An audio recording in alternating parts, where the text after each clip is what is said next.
Telltale's The Walking Dead is one of the best narrative experiences in video game history, and with nearly a decade since its release in 2012, I decided to replay the first season in The Walking Dead Definitive series and retroactively look back on this masterpiece of a video game. The gameplay in The Walking Dead is pretty straightforward. It's a point and click based video game. There's no challenging puzzles or combat, but simple movement, searching items and interacting with characters that drive the narrative forward. Its basic premise is a story driven game that relies on player choices and can sometimes feel like a long but engaging interactive movie rather than a video game. But that's not in any way a complaint, because the story makes up for it tenfold. For my third playthrough and the gameplay you'll see in this video, I played the game in the Definitive series on PC, which has the option to play the older games in the same graphic black style as the final season. In 4K, and with this graphic black on top of the existing comic book style, the game has aged incredibly well, except for shutting down my PC every 10 minutes into an episode.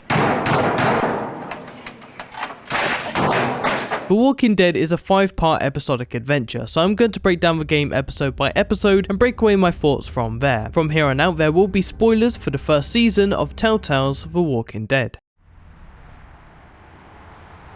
Episode 1, A New Day, introduces two of my favourite characters of The Walking Dead in Lee and Clementine. We're first acquainted with Season 1's playable protagonist on his way to prison for the murder of a state senator who had an affair with his wife. The world has gone to hell and the dead are walking. Lee first encounters one of these walkers during his escape from the police car which crashed only moments ago. He's found by Clementine, an 8-year-old girl left alone after her parents left the savannah on holiday and probably died during the outbreak. Lee takes it upon himself to protect Clementine, and they form a father-daughter bond that is the heart of the game, with many unforgettable scenes like their first encounter in Clem's house, Lee talking to Clem about Duck being bitten, Lee preparing Clem to protect herself, and that iconic ending. I'll miss you.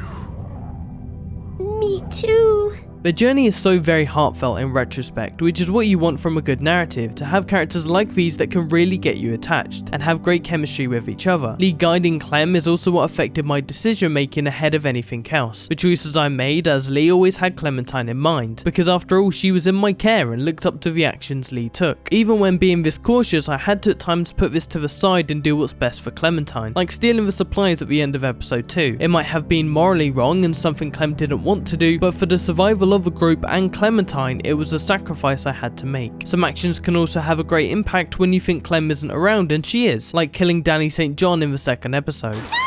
Back to episode 1, Lee and Clementine are brought to Herschel's farm, connecting the canon between Robert Kirkman's comic universe and this video game series. We're also introduced to Kenny, Catcher and Duck, a family we stick by throughout the game. Telltale's The Walking Dead is a game focused on story and character development, which is usually affected by the choices you make in dialogue and quick-time events. These decisions are usually limited by time, which puts the player under pressure, as you would be in that scenario if it were real. The first of these important choices is when Herschel's son Sean and Kenny's son Duck are attacked by walkers. The player can choose to either save Sean or Duck, which will determine the outcome of the story, or kind of. Regardless of the choice made, the outcome will be the same. Sean is killed and Duck is saved. In Telltale's player choice driven games, it's common for the player choices to hardly ever have a substantial impact on the story. The impact it has is on its characters, the way they perceive and interact with Lee in the future. This is indicated with the character will remember that notification in the top left of the screen, indicating choices made will change the interactions characters will have with Lee in the future. The foundation of Lee's character is consistent throughout the game, a leader to the group and a carer of Clementine, but his characteristics can be altered by the choices the player makes and relationships formed. Lee is a vessel for the player to decide what they would do in each given scenario and how they would react under the circumstances. With that being said, it's still Lee before the player. After Lee, Clem and Kenny's family are kicked off Herschel's farm, Get the fuck out of here!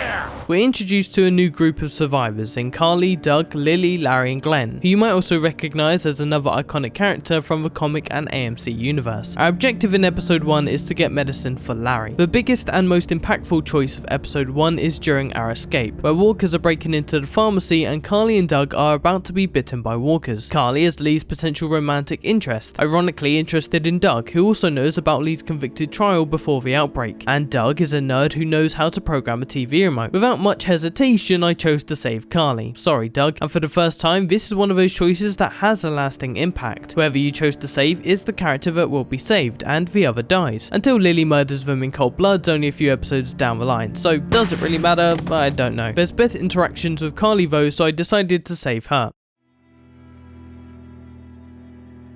The second episode, Starved for Help, is one of the best episodes in the series, and brilliantly introduces the survivors to a cruel new world of horrors, not just in the dead but in those who aren't, the living. Episode 2 starts with Lee and Kenny rescuing Ben, and his teacher caught in a bear trap who later dies anyway. The survivors are held up in the motor inn, and there's debate in the hierarchy of the group. Lily burdens Lee with giving out 4 pieces of food to 10 hungry people. It's another very difficult decision that's going to affect the way the group perceive Lee, so I quickly decided not to give any to Larry and handed out the food I had to Clem, Duck, Carly who refused, newcomer Mark and Kenny. 2 strangers from a nearby dairy farm turn up at the front gates proposing to trade fuel for food, and as our group of survivors are starving, they have no choice but to take the offer. These friendly traders are later revealed to be fucked up cannibalistic monsters when Lee finds Mark alive and dismembered upstairs during dinner.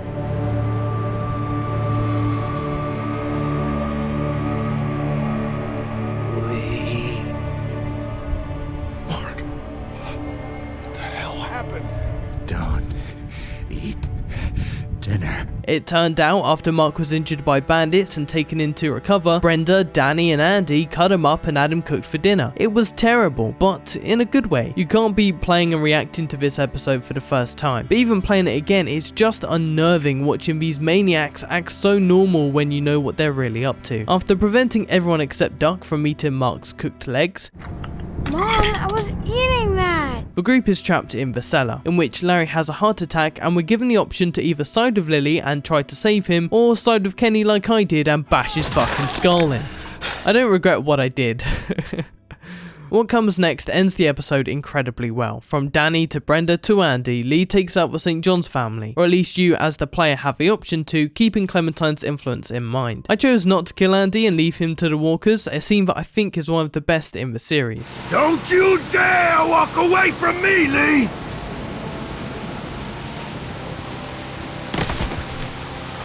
Get back here and finish this, Lee!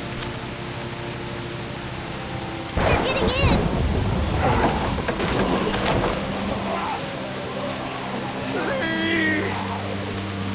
Let's go. Episode 3 Long Road Ahead is also great, and more focused on character development. The survivors are back at the motor inn, supplies are low, and someone on the inside is handing out medicine to bandits, so there's already conflict within the group. Detective Duck joins Lee in finding the one responsible, but we only find out later it was Ben all along.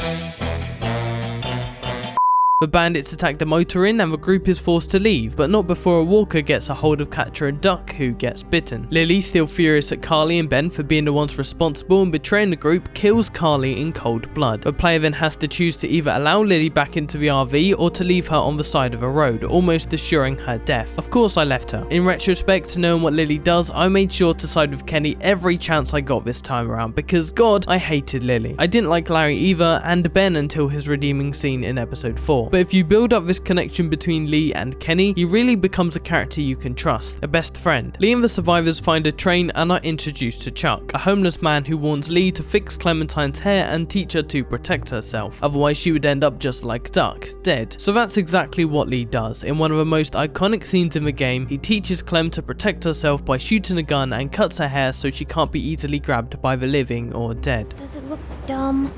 No, you look cute. And a lot harder to grab. It's the start of Lee preparing Clementine to survive if anything were to eventually happen to him. Kenny and Lee get the train working, and just as there's a spark of hope in the group, it's diminished by Duck's fatal walker bite. His time is up, and Kenny and Catcher take their dying son into the woods, where Catcher fatally takes her own life. The player is once again given a choice to let Kenny take the life of his own son, or to step up and free Kenny of that burden. I chose for Lee to shoot Duck, but either way it builds on Kenny's newfounded trauma. He lived and survived for his family, and suddenly he was alone. Kenny wouldn't be the Kenny we know and love without this disconnect, but you can't help but feel for him. It sparked the beautifully tragic attic scene in episode 4 around every corner, with Kenny having found a starved young boy turned walker who looked like Duck. As Lee, I chose to convince Kenny to kill the walker himself, to not let the death of his son eventually get himself killed.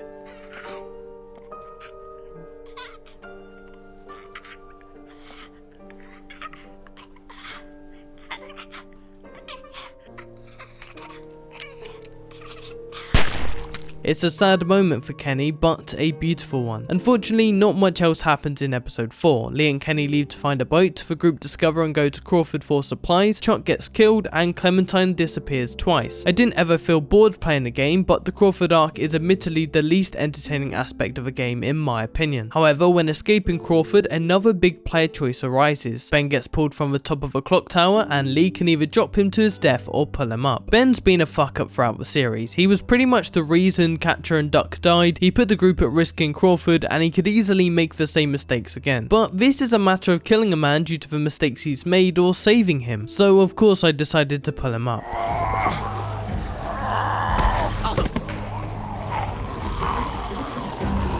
He could have been a bit more pleased though, I did just save his life. When we get back to the house, Ben finally stands up against Kenny for treating him like shit, however much he probably deserved it. It was a good redeeming scene for Ben, and the first time I, like Kenny, actually felt sorry for him, or anything but frustration. The stranger is revealed as the antagonist of season 1 through Clem's walkie-talkie, lying to her about her parents being alive and kidnapping her at the end of episode 4. Him standing just outside the fence watching Lee cemented himself as properly creepy. As the episode closes, in the biggest shock twist of the game, Lee gets bitten. The player then has the choice to either reveal the bite to the group or hide it. I actually chose both ways. I decided to reveal it at first, but quickly changed my mind and restarted from the checkpoint, deciding not to reveal it so the sole focus would be on finding Clementine, and it also just adds a bit more drama. Besides, this way it would just be Lee and Kenny off to look for Clem. I didn't mind Krista and Omid, but at this point in time I had known Kenny for much longer, and he was Lee's best friend. It seemed fitting they would go off to rescue Clementine together. Sorry, partner. No dice.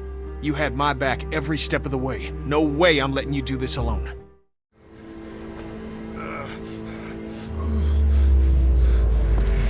Episode 5, No Time Left, has one of, if not the saddest ending to a video game I've ever played. Lee is bitten, and when Kenny finds out, we're given another player choice: to cut off Lee's arm and maybe prevent the infection, or to not and keep moving. Fuck it. Cut it off. You got... I chose to cut it off, but either way it's clear Lee's time is coming to a close. If you saved Ben in the last episode like I did, he has a much better death in this episode. When jumping from a balcony, Ben falls onto something that punches his chest, leaving him unknown to his helplessness. In the heat of the moment, Kenny decides to go after him with nothing but one bullet and a gun. They both supposedly die under a horde of walkers. So Lee, Krista and Omid power on in the hopes of finding Clementine at the marsh house. I'm going for it. Going for it? What does that mean? It means I'm already bitten.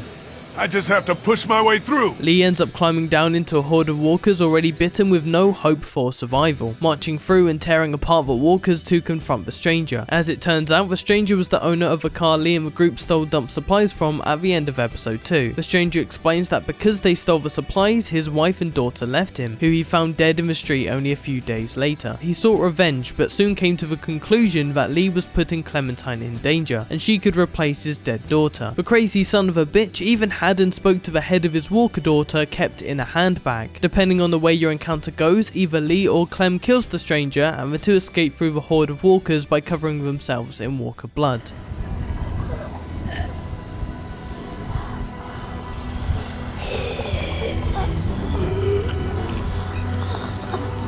And here we go, the ending to make a grown man cry. Lee wakes up to Clementine pulling him into a nearby building before revealing his bite and guiding Clem until his last breath. You're strong, Clem.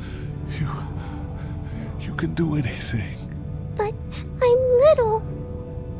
Doesn't mean nothing. It's just heartbreaking to watch, and every time I've played it through so far, I'm not ashamed to say I cried. You have to shoot me, honey.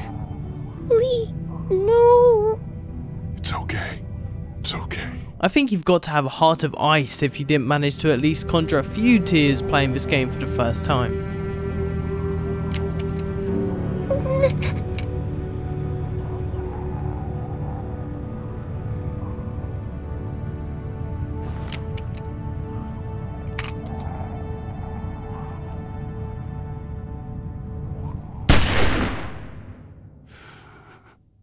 Lee's death concludes his journey, redeeming himself of his actions prior to the apocalypse by teaching Clementine to protect herself and guiding her through the first chapter in her story. Lee has taught her all he can to survive, and now she must go on alone. Telltale's The Walking Dead is the best Walking Dead game to date and one of the best games of all time. It's truly a masterpiece. This would be where I say no game could ever pull it off again or match the emotional impact of season 1's ending, but admittedly the final season of The Walking Dead doesn't stray too far behind. If this video does well, I'll continue this series retroactively looking back on Telltale's The Walking Dead with videos on every season, so drop a like, subscribe and leave a comment if you want to see more. For now though, thanks for watching and I'll see you in the next video.